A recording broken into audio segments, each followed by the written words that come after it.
అతి తక్కువ ఖర్చులో భీమశంకర జ్యోతిర్లింగం ఆలయానికి ఎలా వెళ్ళాలి? ఎక్కడ స్టే చేయాలి? మనకి బస్ టికెట్ ఎంత అవుతుంది? ట్రైన్ టికెట్ ఎంత అవుతుంది? డిపెండ్ ఆన్ జర్నీ కాస్ట్ ఎంత అవుతుందో క్లారిటీ కావాలంటే మీరు వీడియోని స్కిప్ చేయకుండా లాస్ట్ వరకు చూడండి, మీకు క్లారిటీ వస్తుంది. అసలు ఈ భీమశంకర జ్యోతిర్లింగం ఆలయం అనేది భారతదేశంలో ఉన్న ద్వాదశ జ్యోతిర్లింగాలలో 6వ జ్యోతిర్లింగమైనటువంటి ఆలయమే శ్రీ భీమశంకర జ్యోతిర్లింగం అన్నమాట. అత్యంత పవిత్రమైన శైవ క్షేత్రాలలో ఈ ఆలయం కూడా ఒకటి. ముందుగా మనం ఈ ఆలయానికి రావాలంటే గనక 2 తెలుగు రాష్ట్రాల నుంచి లేదా మరెక్కడి నుంచైనా ఇక్కడికి వెళ్ళాలంటే గనక మనం పూణేకి వెళ్ళాలి.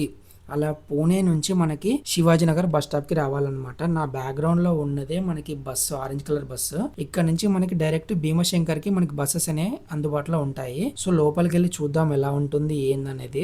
బస్ ఇప్పుడే వచ్చింది. బస్ లో కూడా అంత క్రౌడ్ ఏమీ లేదు. బస్ టికెట్ ప్రైస్ వచ్చేసి మనకి 260 మధ్యలో ఉంటుందన్నమాట. లేదు మనం ఒకవేళ ఫాస్ట్ గా వెళ్ళాలంటే కనుక బస్ స్టాప్ బయట మనకి షేర్ క్యాబ్స్ అనే అందుబాటులో ఉంటాయి, టాక్సెస్ అన్నమాట. అది ఒకరిద్దరు ఉంటే కనుక లేట్ అవుతుంది. నలుగురు ఎదురు ఉంటే ఎట్లీ వెళ్ళిపోవచ్చు అనమాట. వాళ్ళు అలా ఎక్కిన దాకా స్టార్ట్ చేయడు. ఇంతలో ఆకలిస్తుందని చెప్పేసి అట్లా డ్రై ఫ్రూట్స్ తెచ్చుకున్నాను, అది తింటున్నాను అనమాట. అయితే మార్నింగ్ లేవడం లేట్గా లేసా, అలా కొంచెం జర్నీ కూడా కొంచెం లాగ్ అవుతూ వచ్చిందనమాట. అయితే మనం మాట్లాడుకుంటే కనుక ప్రైస్, టాక్సీ ప్రైస్ అన్నా కదా, ఒకవేళ ఒకళ్ళు వెళ్తే కనుక 450 to 500 తీసుకుంటాడు. ఒక 4 ఉంటే కనుక మనం అతనితో బార్గెన్ చేయొచ్చు. సో అది నేను ఒక్కనే ఉన్నాను, నాకు రిస్క్ ఎందుకని చెప్పేసి నేను డైరెక్ట్ ఇంకా బస్కి వచ్చేసాను అనమాట. కాకపోతే బస్ అనే టైమింగ్ అనేది ఒక 4.5 hours పడుతుంది జర్నీకి. అదే షేర్ క్యాబ్ అయితే కనుక ఎర్లీగా వెళ్ళిపోవచ్చు, 3 hours లోకి వెళ్ళిపోవచ్చు. అలా విండో పక్కన కూర్చున్నా అట్లా నేచర్ మాత్రం చాలా బాగుంది ఇక్కడ.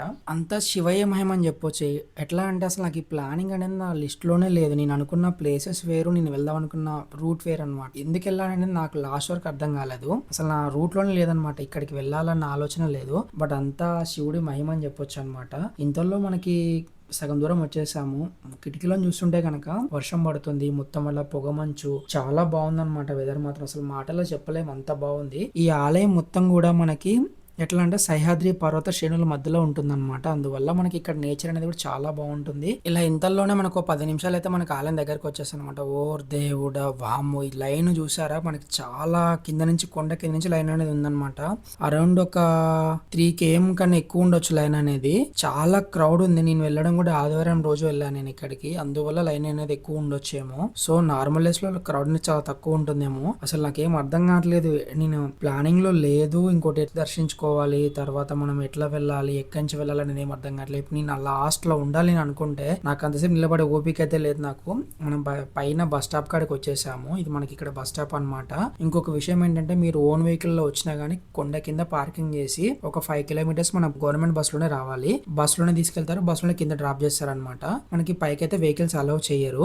అట్లా ఉందన్నమాట. ఇక్కడ మన బ్యాక్ సైడ్ ఉన్నదే బస్ స్టాప్. బస్ స్టాప్ పక్క నుంచి ఒక 200 meters ముందుకెళ్ళాలి. అలా ముందుకెళ్ళిన తర్వాత మనకి ఒక వే అనేది వస్తుంది అనమాట. ఇప్పుడు మీరు చూస్తున్నారు అక్కడ నుంచే క్రౌడ్ అంతా అక్కడే ఉన్నారు. అట్లా మళ్ళీ కొంచెం ముందుకు వెళ్ళిపోయి మళ్ళీ వర్షం స్టార్ట్ అయింది. అరే ఇక్కడ గమ్మత్తుంది, ఇక్కడ వెదర్ అయితే మాత్రము. ఈ లైన్ పక్కన ఉంది లైన్ అనమాట. అలా కొంచెం ముందుకు వెళ్ళిన తర్వాత మనకు ఒకటి రెడ్ కలర్ ది చూసారా ఆర్చ్ కనిపిస్తుంది కదా, అక్కడ నుంచి మనం కిందికి దిగాలన్నమాట. దిగిన తర్వాత మనకు ఒక 400 meters తర్వాత మనకి టెంపుల్ అనేది వస్తుంది. నేను 7:30కి పూణే నుంచి స్టార్ట్ అయ్యాను. ఇక్కడికి వచ్చేసరికి అరౌండ్ నాకు 11:45, 12 అవుతుంది అనమాట. నేను వచ్చిన టైంకి అసలు నాకు దర్శనం కాదు, అంత క్రౌడ్ అనమాట. అసలు నాకు హోప్ లేదు. నేను ఏం చేశాను అంటే మధ్యలోకి దూరేసాను. వెనకాల నా బ్రదర్ నాకు కొంచెం స్పేస్ ఇచ్చాడు. అసలు సూపర్ అని చెప్పొచ్చు అనమాట. ఇట్లా రాబట్టి నాకు దర్శనం ఏందని చెప్పొచ్చు. అసలు నాకు అసలు ఓపిక కూడా లేదు ఫస్ట్ ఆఫ్ ఆల్ ఇక్కడికి రావడానికి. అంత శివుడి మహిమ అని చెప్పొచ్చు అనమాట. అనుకోకుండా వెళ్ళాను, అన్ని అన్ఎక్స్పెక్టెడ్ జరుగుతున్నాయి లైఫ్ లో సిచ్యువేషన్స్. ఏది ప్లానింగ్ అయితే అస్సలు లేదనమాట. ఇక్కడికి వచ్చేంత వరకు కూడా ఎట్టకేళ్ళకైతే ఇంకా అట్లా లైన్ లో నిలబడ్డాను. ఇక్కడ నుంచి ఒక 2 hours టైం పడుతుంది. అట్లా మనకి మధ్యలో మనకి ఎవ్రీథింగ్ ఫుడ్ స్టాల్స్ ఉంటాయి. స్వీట్ కార్న్ అని, పాలకోవా అంటాం, అవి చాలా ఉంటాయి అనమాట. అన్ని బాగుంటాయి. నేను తినొచ్చు, కాకపోతే నేను తినొద్దు అనుకున్నాను. అది దర్శనం అయిపోయిందాక ఏం ముట్టుకోవద్దు అనుకున్నాను. లైన్ మాత్రం చాలా నెమ్మదిగా ముందుకు సాగుతుంది అనమాట, కదులుతుంది అనమాట.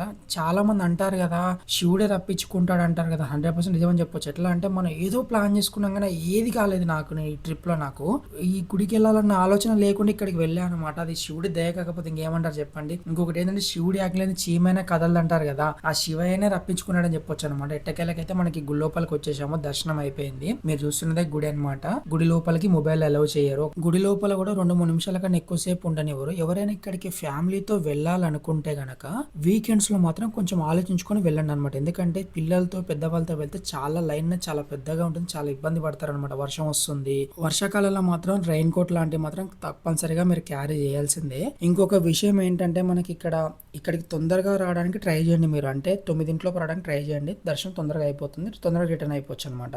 లేదు ఒకవేళ మీకు లేట్ అయితే గనక డైరెక్ట్ ఇక్కడికి వచ్చేసిన తర్వాత కూడా ఇక్కడ మీరు స్టే చేయొచ్చు. ఎట్లా అంటే మనకి బస్ స్టాప్ నుంచి కొంత పక్కకే మనకి ఇక్కడ మీరు చూస్తున్నారు కదా, అందులో మనకి హోటల్ అనమాట. అందులో మనకి రూమ్స్ ఉంటాయి, స్టే చేయొచ్చు. చాలా బాగుంటుంది. ట్రిప్ బడ్జెట్ మొత్తం వచ్చేసి నాకు 3000 లోపు అయిపోయింది అనమాట. దేనికి ఎంత అయిందని డిస్క్రిప్షన్ లో నేను మెన్షన్ చేస్తాను. ఇలాంటి మరిన్ని వీడియోల కోసం సబ్స్క్రైబ్.